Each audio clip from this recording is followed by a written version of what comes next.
పెద్దలారా, మిత్రులారా అందరికీ నమస్తే. ఈనాటి బాలలే రేపటి భావి భారత పౌరులు. ఇది ఏ దేశానికిది ఆ దేశానికి సంబంధించి వర్తించిద్ది. ఈనాటి బాలలే రేపటి భావి శ్రీలంక పౌరులు. శ్రీలంక దేశానికి. ఈనాటి బాలలే రేపటి భావి చైనా పౌరులు. అమెరికాకి సంబంధించి ఈనాటి బాలలే రేపటి భావి అమెరికా పౌరులు. ప్రపంచవ్యాప్తంగా ఏ దేశానికి సంబంధించి ఆ దేశానికి ఈ సూత్రం వర్తించింది. ఇండియాకు కూడా ఇది వర్తించింది. ఇది పరిస్థితి. సో, ఇలాంటి పరిస్థితులున్నాయి.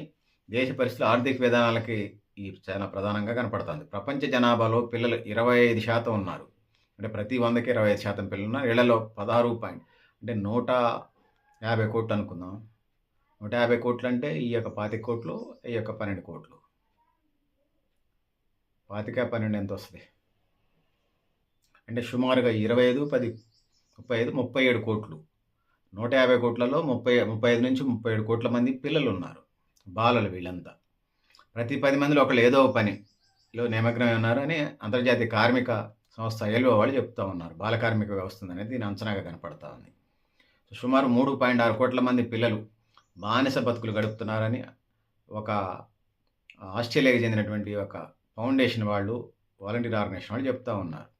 సో, పిల్లల అక్రమ రవాణా, పిల్లలు బాల కార్మికులుగా చేయటం, తీవ్రమైన దోపిడీ, దౌర్జన్యాలకు గురి కావటం, బాల కార్మిక వ్యవస్థ, విద్య, ఆరోగ్యం వంటి ప్రాథమిక హక్కులు హరించబడతా ఉన్నాయి. లైంగిక, ఆర్థిక దోపిడీ గురవుతూ ఉన్నారనేది దీని సారాంశంగా ఉంది. ప్రపంచంలో అత్యధికంగా జనాభా కలిగిన భారతదేశంలో 23,68,17,000 మంది పిల్లలు ఉన్నట్టుగా లెక్కలు చెప్తా ఉన్నారు. సో, వీళ్ళలో 11.45 మంది పిల్లలు బడికి దూరంగా ఉన్నారనేది ఈ 23,68,17,000 మందిలో. సో, 100 మంది పిల్లల్లో 11 మంది పిల్లలు పాఠశాలకు దూరంగా ఉన్నారని లెక్కలు చెప్తా ఉన్నాయి. సో, మంత్రిత్వ శాఖ లెక్కల ప్రకారం 2025లో డిసెంబర్ నెలలో విడుదల చేసినటువంటి లెక్కల ప్రకారం, అంతర్జాతీయ కార్మిక సంస్థ నివేదిక ప్రకారం భారతదేశంలో 5 నుంచి 14 ఏళ్ల పిల్లగాళ్ళు 1,01,00,000 మంది పిల్లలు పనుల్లో ఉన్నారని చెప్పేసి తెలుస్తూ ఉంది. బాల కార్మిక శక్తిలో 14 నుంచి 17 సంవత్సరాల పిల్లలు సుమారు 63% ఉన్నారనేది సేవ్ చిల్డ్రన్ ఆర్గనైజేషన్ వాళ్ళు చెప్తూ ఉన్నారు. సో, యునిసెఫ్ ఇచ్చేటువంటి ఐక్యరాజ్యసమితి రిలేటెడ్ వాళ్ళు పట్టణ ప్రాంతాల్లో 15, 14 సంవత్సరాల 5 నుంచి 14 సంవత్సరాల వయసు వాళ్ళు బాల కార్మికులు 54% ఉన్నారని చెప్తా ఉన్నారు వాళ్ళు. సో, సమానత్వం, స్వేచ్ఛ, న్యాయం, వ్యక్తిగత గౌరవం, సామాజిక అంశాలు ఇవన్నీ ఇక్కడ ఏం వర్తించవు. 78 సంవత్సరాల స్వతంత్ర భారతదేశంలో, 77 సంవత్సరాల భారతదేశంలో ఇట్లాంటి పరిస్థితులు ఉన్నాయని అర్థం. ఆర్టికల్ 24 ప్రకారం 6-17 సంవత్సరాల లోపు బాలికలు ప్రమాదకరమైన పనిలో పెట్టుకోకూడదు. ఆర్టికల్ 39 ప్రకారం బాలికలకు ఆరోగ్య రక్షణకు ఆటంకంగా ఉండేటువంటి పరిస్థితుల్లో తొలగించాలి. ఆర్టికల్స్ చెప్తా ఉన్న 6 ఏళ్ల పిల్లలకు బాలికలందరికీ ఉచిత విద్య ఇవ్వాలి, సంరక్షణ ఇవ్వాలి, బాలలకు అన్ని విధాలుగా రక్షణ కల్పించాలని చట్టాలు చెప్తున్నాయి. కేంద్ర మంత్రిత్వ శాఖ, ముఖ్యంగా కార్మిక మంత్రిత్వ శాఖ కానీ వీళ్ళందరూ అయ్యే చెప్తూ ఉంటారు. సో, 14 సంవత్సరాల్లో పిల్లలు పనుల్లో చేర్చుకోకూడదని కూడా చెప్తా ఉన్నాయి, చట్టాలు చెప్తా ఉన్నాయి.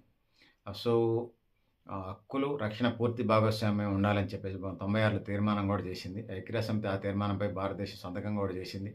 సో, చాలా దేశాలు వాటి మీద సంతకాలు చేసినాయి కానీ ఆచరణకు సంబంధించి అనేది ఇలా ఛాలెంజింగ్గా మనకు కనపడతా ఉంది.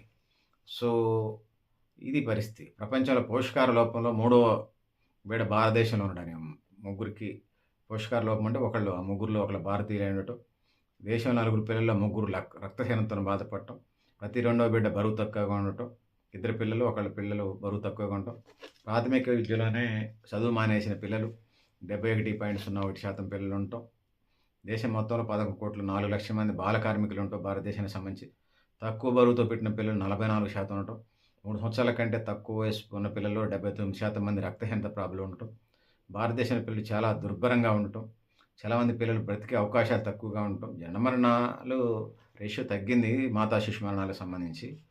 సో, బాలికా అక్షరాస్యత రేటు 42% ఉండటం, 100 మంది బాలికల్లో 30% మంది మాత్రమే ప్రాథమిక విద్యను పూర్తి చేయటం, వీళ్ళ బాల్య వివాహాలు ఇంకా కొనసాగటం, భారతదేశంలో పిల్లల ఎదుగుదల చాలా తక్కువగా ఉన్నది. ఆర్థిక పరిస్థితులే కాకుండా కులం మతం అవి ఎట్లాగా ఉంటే కులం అది వేరులేండి. మనం సామాజిక న్యాయం, సోషల్ జస్టిస్ అడుగుతా ఉన్నాం. వీళ్ళు అగ్రకులాల నుంచి ఉన్నవాళ్ళు కులాలను లింక్ పెట్టి రాస్తున్నారు ప్రతిసారి. సో, ఆదివాసీ, దళిత పిల్లలు ఈ సమస్య మరింత ఎక్కువగా ఉంది. వాళ్ళైతే ప్రాబ్లం లేదు. ఎస్సీ, ఎస్టీలకు సంబంధించి భారత రాజ్యాంగం ప్రకారం వీళ్ళు అడిగినా అడగపనిస్తారు కాబట్టి వాళ్ళ తరపున వీళ్ళు మాట్లాడుతున్నారు, బిల్లు ఇప్పిస్తారు కొంతమంది. సో 5 ఏళ్లలోపు పిల్లలు 35% మంది ఎదుగుదల సమస్యతో ఉన్నట్టుగా పరిస్థితి కనిపిస్తున్నాయి. వరల్డ్ లెవెల్‌లోనే ఇతర దేశాల్లో గూడా ఇట్లాంటి పరిస్థితులే ఉన్నాయి.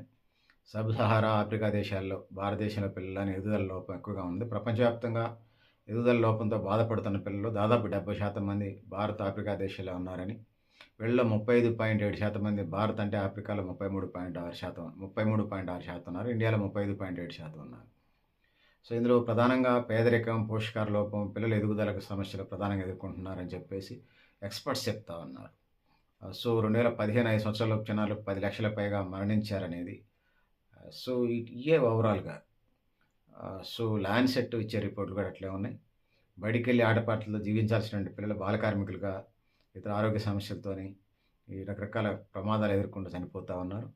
వారి కుటుంబ ఆర్థిక పరిస్థితులే కాకుండా గత ప్రభుత్వాలు లేదా ప్రస్తుత ప్రభుత్వాలు ఎంతవరకు వాళ్ళకి సంబంధించినటువంటి హక్కులు వాళ్ళకి ఇచ్చేస్తున్నాయనేది ఇలా ప్రధానమైనటువంటి ఎజెండాగా మనకు కనపడతా ఉంది. గ్రామీణ పేదలకు భూమి దూరంగా, ఉపాధి దూరంగా, పట్టణ పేదలు ఉపాధి దూరమై పేదరికంలో మగ్గటం, పేదరికం ఫలితంగా బడికి దూరమైనటువంటి కుటుంబాల పోషణలో పిల్లలు బాల కార్మికులుగా మారటం, ఫ్యాక్టరీలో ప్రమాదాల్లో అటువంటి పని చేయటం, ఇట్లా పరిస్థితులన్నీ ఉన్నాయి.